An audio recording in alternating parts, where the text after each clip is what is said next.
14 Мартта Кор десанты акциясы кысаларында студентлар Юакты күлдә яшәүче әбигә кар чистартуда булышлык итте. Алар Россия уку йортларында белем алучы студентлар 15 егет һәм кыз атна дәвамында ялгыз яшәүче өлкәннәргә булышлык итә, авыл халкын концертлар белән куандыра. Земфира Яхудина Башкортстанның Россия дәүләт хокук университеты 1-нче курс студенты. Аның мондый акциядә 1-нче мәртәбә катнашуы. Снежный десант дигән акция турында ишеткәч, кызыксынып, менә җыелып Казандагы укыган студентлар белән җыелып Зәй районына килдек. Менә бу Снежный десант дигән ул бөтен Россия патриотик акциясе.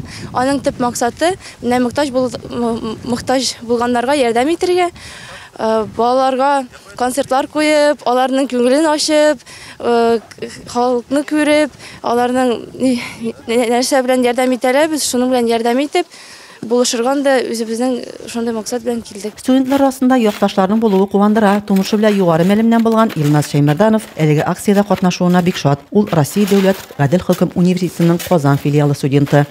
Бу шундый ошый төрле гади кешеләргә без булышып йөрибез.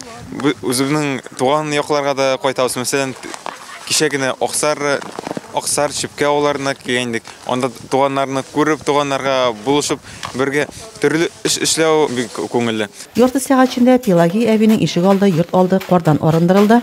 Бу балалар килеп булыштылар. Бик зур рәхмәт. Мин үзем бер нәрсә дә булдыра алмыйм. 83 яшь инде миңа. Инвалид второй группа по зрению. Кор десанты отряды районда атна ахырына кадәр булачак. Резима Кашапова, Ангелина Санникова, Зәй хәбәрләре.